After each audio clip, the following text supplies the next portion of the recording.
안녕하세요. 저는 이번 장마로 인해서 남편의 진실된 모습을 보고 평생 잊을 수 없는 기억이 가슴속 깊이 남아버렸습니다. 남편은 그동안 제 속을 문드러질 정도로 많이 힘들게 했는데요. 결혼한 지 올해 10년이 좀 넘은 상태입니다. 그리고 초등학생 3학년, 5학년 건강한 아들 둘과 함께 지내고 있습니다. 남편은 일이 프리한 편인 자영업자입니다. 그러다 보니 장기적인 출장도 자주 있어서 가족과 있는 시간보다 밖에서 지내는 시간이 훨씬 더 많아서 얼굴 보는 시간이 없어 집에 올 때면 아이들과 지내는 게 어색할 정도입니다. 처음에는 그렇지 않았어요. 남편이 집에 오면 아빠만 목 빠지게 기다리던 아이들이 순식간에 현관으로 뛰어와 안아주며 보고 싶다고 눈물까지 흘렸었는데 지금은 냉랭한 분위기와 애들도 커서 그런지 남편이 와도 좋아하기는커녕 방 안에 박혀서 컴퓨터만 하고 있네요. 그런 모습에 화가 나 뭐라고 하면 아이들은 아빠가 자주 안 와 어색하게 되었다고 불편하다고 합니다. 그 말을 듣는 순간 제 가슴은 찢어지고 남편은 어색한 듯 아이들도 커서 그런 거니 이해한다며 쓴웃음을 짓네요. 그리고 집에 들어오면 하루 종일 잠만 잡니다. 밥 먹는 시간 외에는 침대에서 나오질 않아요. 지방 출장 다녀왔다가 올라오면 보통 일주일 정도 쉬는 시간을 가지는데요. 그 기간 동안 어디 나가서 바람 좀 쐬자고 하던가 아니면 외식이라도 하자고 하던가 이런저런 계획 정도는 세울 수 있을 텐데 그냥 동네 한 바퀴라도 좋으니 아이들과 함께 조금이라도 시간 보내주면 좋잖아요. 그런데 전혀 그런 거 없습니다. 오로지 안방 그리고 밥 그리고 화장실 전부입니다. 너무한 거 아니야? 집에 자주 오는 것도 아니고 쉬는 시간 아주 잠시 1시간이라도 아이들과 함께 놀아줄 수 있잖아. 맨날 밥 먹는 시간 외에는 방에 들어가서 잠만 자고 하루 이틀은 그렇다 쳐. 일주일은 너무 심하잖아. 피곤해. 나도 밖에서 일하느라 힘들다고. 쉴 때 쉬어야 또 나가서 열심히 일하고 돈 벌지. 나는 뭐 이렇게 살고 싶어서 사는 줄 알아? 아이들이야 잘 놀고 있잖아. 어차피 나랑 노는 것도 이제는 재미없어 하는데 요즘 애들 컴퓨터 없으면 안 돼. 내가 간섭하면 얼마나 싫어하겠어. 한창 재미있게 하는데 그냥 내버려둬 좀. 집에 왔을 때만큼은 스트레스 주지 마. 뭐라고? 내가 스트레스 준다고? 집안 꼴을 보라고. 애들도 당신이 나가자고 해야 나가는 거라고. 아빠가 즐겁게 해주면 집에 박혀서 컴퓨터 게임이나 하겠어? 그래, 나도 이해 못하는 거 아니야. 밖에서 일하고 들어오면 힘들겠지. 그럼 나랑 대화 정도는 할 수 있잖아. 내일이면 다시 출장 가는데 그동안 우리 서로 대화한 게 뭔 줄 알아? 여보, 아침 먹자, 점심 먹자, 저녁 먹자. 당신은 알았어. 이게 끝이라고. 나도 당신이 밖에서 열심히 일하고 있는 출장 가 있는 시간 동안 매일을 애들 뒤치다꺼리 하면서 집에서 찌들어 있다고. 당신만 기다리면서. 그런데 이게 뭐야. 정말 숨막히고 이렇게 살려고 결혼한 거 아니란 말이야. 너무 후회돼. 남편은 더 이상 듣기 싫다며 안방으로 들어갔고 저는 털썩 주저앉아 눈물을 흘리고 말았습니다. 그렇게 한동안 정적이 흘렀고 남편은 한참 뒤에 나와서는 아이들이 자는 거 한번 보곤 저에게 라면 하나 끓여달라고 조용히 하는 말에 컵라면 하나 꺼내서 남편 얼굴에 던져버리며 네가 끓여 먹으라며 소리쳤네요. 남편은 얼굴에 컵라면을 맞았는데요. 조용히 주워서는 포장지를 뜯고 끓은 물을 부어 혼자 냉장고에 김치를 꺼내 침 넘어갈 정도로 정말 맛있게 먹었습니다. 그런 모습조차 너무 얄미워 째려보고 있으니 남편은 저에게 한 젓가락 할 거냐며 야릿한 눈빛으로 쳐다보며 말을 하자 제 속이 타들어가는 건 모르고 저런 행동을 하는 남편이 보기 싫어 방으로 들어가 누워버렸습니다. 남편은 컵라면 다 먹고 밥솥 뚜껑이 열리는 소리가 들리더니 밥까지 말아먹곤 배가 부른지 다시 방으로 들어왔네요. 저는 옆으로 누워 등을 돌리니 남편 손이 제 옆구리로 슬금슬금 올라오길래 너무 짜증이 밀려와 발로 뻥 차버리며 거실에서 자라고 고래고래 소리 질렀습니다. 갑자기 달달한 목소리로 제 기분을 풀어주려고 하자 징그럽다며 밖에 나갈 힘은 없고 밤에 힘쓸 힘은 있냐며 입에서 라면 냄새 나니까 안방 들어오지 말라고 남편 베개 던졌습니다. 그렇게 조용히 베개 가지고 소파에 누워 금세 잠이 들어서는 거실에서 울려 퍼질 정도로 크게 코를 골며 뻗어버린 남편의 모습을 보고 한숨만 나왔네요. 그렇게 아침이 되었고 곧 출근해야 하는 미운 남편을 위해 아침밥 든든하게 차려줬습니다. 그래도 출장 가면 한 달 넘게 있다 오기 때문에 걱정도 되고 가족을 위해 열심히 일하는 남편에게 주는 선물이라고 생각하며 바쁘게 준비하고 있는데 거실에서 핸드폰 벨소리가 울리기 시작했고 전화 받으라고 소리치자 화장실에 있다는 남편의 말에 제가 대신 받았습니다. 그런데 수화기에 들려오는 목소리는 다름 아닌 여자였습니다. 저장도 안 되어 있는 핸드폰 번호에 남편 보고 언제 오냐고 재촉하고 있는 애교 섞인 말에 순간 너무 놀라 핸드폰을 꺼버렸네요. 그런데 벨소리가 다시 울렸고 심장이 두근거리는 제 모습을 진정시키며 받았습니다.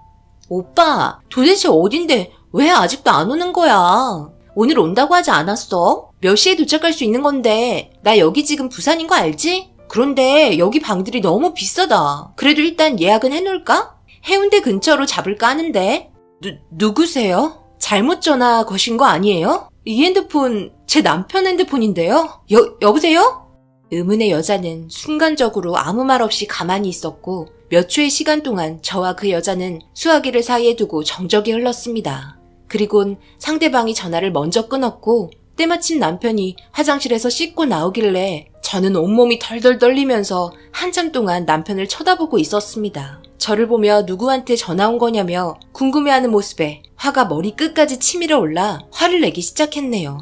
당신 바람 피워? 출장 한 달 동안 다녀온다는 거 다 거짓말이지? 나한테는 울진으로 간다며. 그런데 당신 부산 가는 거야? 갑자기 아침부터 뭔 소리를 하는 거야? 내가 바람을 왜 펴? 그리고 내 얼굴을 봐봐. 누가 나 같은 남자를 건들겠냐? 그럼 이 전화번호 뭔데? 지금부터 거짓말하는 순간 당장 이혼할 줄 알아? 알겠어? 바른 대로 대답해. 아니 그러니까 알아듣게 설명을 해야 내가 이해를 할 거 아니야. 그 전화번호가 뭔데? 나도 몰라. 왜? 그 전화번호가 여자 번호였어? 받으니까 뭐라던? 협박이라도 했어? 상상 좀 그만하고 빨리 아침이나 줘. 늦겠다. 어떻게 얼굴색 하나도 안 변하고 나한테 거짓말을 할 수가 있어? 이 전화번호로 어떤 여자한테 전화가 왔는데 부산 해운대 근처로 방 잡는다고 하더라? 울진이랑 부산이랑 같은 동이잖아. 울진에서 일하고 부산 가서 이 여자랑 놀다가 오는 거니? 아니라고. 다시 전화 걸어봐. 왜 사람을 의심하고 그래? 잘못 걸려온 전화인가 보지. 남편이 다시 전화 걸어보라며 소리를 치면서 제가 가지고 있던 남편 핸드폰을 뺏으면서 의문의 여자에게 전화를 걸었고 그 여자는 끝까지 전화를 받지 않았습니다. 그렇게 끝까지 아니라는 남편의 주장에 혹시라도 잘못 걸려온 전화일 수도 있다 생각해 좀 더 지켜보기로 했네요. 의문의 여자는 저에게 남편의 이름을 거론하지 않았고 숙박에 관련해서만 물어보았지만 제가 누구냐며 남편 전화라고 했을 때 바로 끊은 것도 아니고 몇 초의 시간 동안 정적이 흐른 뒤 끊었기 때문에 오해의 소지가 충분히 있다고 의심을 하게 되었습니다. 그렇게 남편은 아침을 급하게 먹고 쓸데없는 생각하지 말고 다녀온다며 저와 아이들에게 웃어주면서 현관문을 나섰습니다.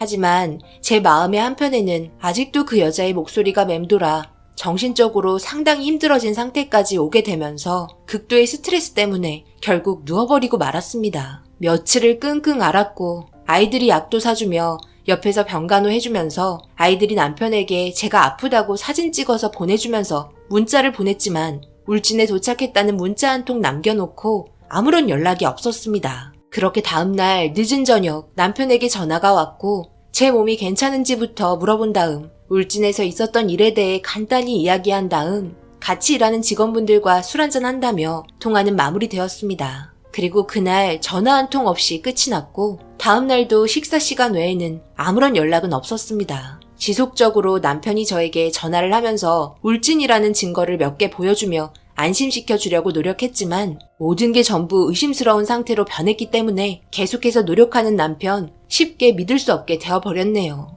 그런 상황 속에서 날이 점점 좋아지지 않아 예정보다 빠르게 울진에서 올라왔고 올라오는 당일 시어머니 생신이셔서 시댁에서 만나기로 약속을 하게 되었습니다. 저는 남편과 도착하는 시간을 비슷하게 맞추기 위해 위치가 어디인지 물어보려 전화를 걸었지만 받지 않았습니다. 출발했다는 말만 전해 들었을 뿐 어디쯤 도착했다는 말이 없어 답답해서 전화를 했는데 핸드폰이 갑자기 꺼져 있었네요. 순간 당황했고 불길한 기운이 엄습해오는 그때 남편에게 문자 한 통이 왔습니다. 핸드폰 배터리가 없어서 충전을 하는 동안 연락 못할 수도 있으니 지금 충주에 도착했다며 서울까지 넉넉 잡아 2시간 반 정도면 도착할 수 있을 것 같다는 말에 저도 그때의 시간에 맞춰 아이들 차에 태우고 시댁으로 출발을 하고 있었습니다. 생각보다 많이 막히는 시간에 좀 더 늦어질 것 같아 시댁에 미리 전화를 걸어 교통 상황에 대해서 이야기한 후 아이들에게 간식거리 쥐어준 뒤 천천히 운행을 하고 있는데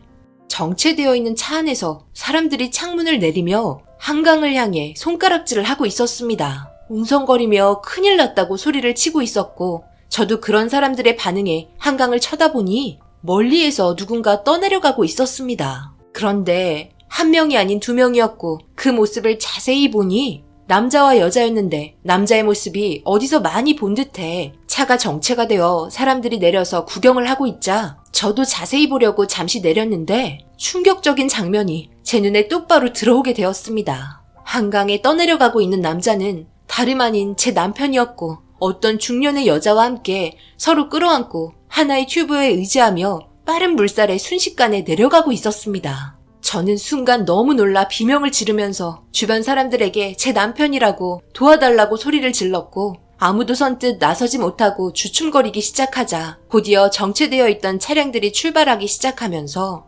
뒤에서 클락션 울리는 소리에 차를 갓길에 세워두고 남편이 떠내려가고 있는 곳으로 급하게 뛰어가기 시작했습니다. 하지만 아무리 달리고 달려도 거리는 좁혀지지 않았고 빠르게 멀어지는 남편을 향해 목이 찢어져라 외치며 불렀지만 제 목소리를 듣지는 못하는 것 같았습니다. 워낙 위험한 상황이었기 때문에 어쩔 줄 몰라 발만 동동 구르고 있을 때 주변 분들이 119에 급하게 신고를 해서 그런지 몰라도 남편과 어떤 여자분을 함께 구출해 주었네요.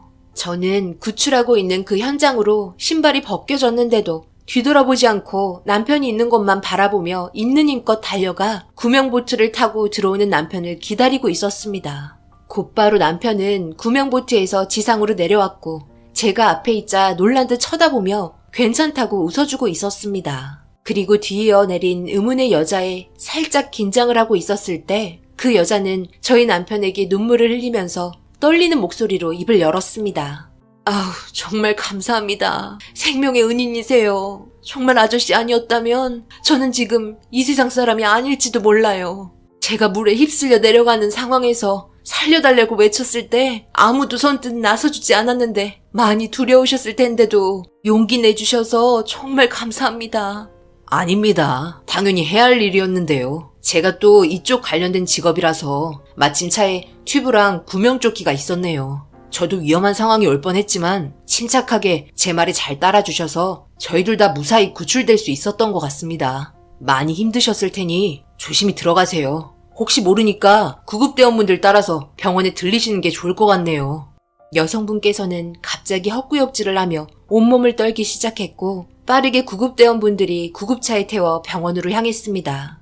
남편에게도 같이 병원에 가자고 했지만 괜찮다는 말만 반복하면서 저를 보며 웃으면서 차가 있는 곳까지 걸음을 옮겼고 어떻게 된 상황이냐고 물어보니 정확한 상황은 자기도 모른다며 떠내려가고 있는 사람을 보고 구해준 것뿐이라면서 차에서 남편을 보고 울고 있는 아이들을 진정시켜주고 있었습니다. 남편이 그 여성분을 구해주려고 했던 행동이 자칫 남편까지 목숨을 잃을 뻔했던 위험한 상황이었지만 그래도 남편의 행동에 하늘이 감동한 건지 둘 다 구출될 수 있도록 구해주신 것 같아 정말 감사했습니다. 남편의 직업은 산업 잠수사인데요. 정말로 하는 일이 목숨을 걸고 하는 일이라 상당히 위험한 직업입니다. 많은 분들이 잘 모르고 계시는 직업인데요. 물속 깊이 잠수해서 수중 용접 등 다양한 일을 하고 있습니다.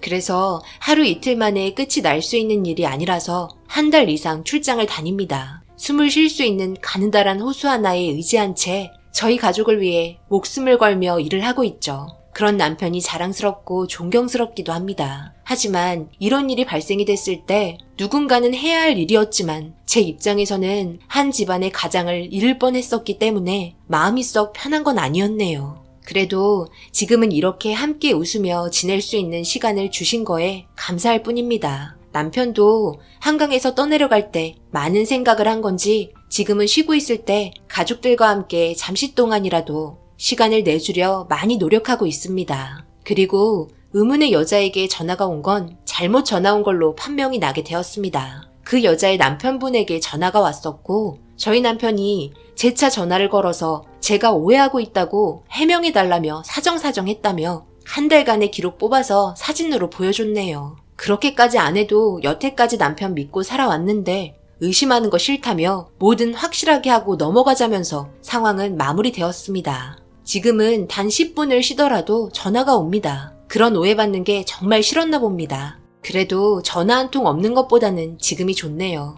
제가 이런 사연을 올리게 된 이유는 여러 가지 사연들 많이 있지만 알려지지 않은 저희 남편의 훈훈한 사연도 있다는 걸 알려드리고 싶어 이렇게 글 적어 올려봅니다. 많은 분들께서 저희 남편에게 격려적인 응원의 글들 몇 자 적어주신다면 최고의 선물이 되지 않을까 싶네요. 다른 분들에 비해 많이 부족한 사연이었지만 끝까지 읽어주신 분들 행복하시고 좋은 일 많이 생기시고 언제나 하루하루의 삶에 감사하며 살아가는 삶을 누리시길 바랍니다. 지금 이 순간은 두 번 다시 돌아오지 않습니다. 감사합니다.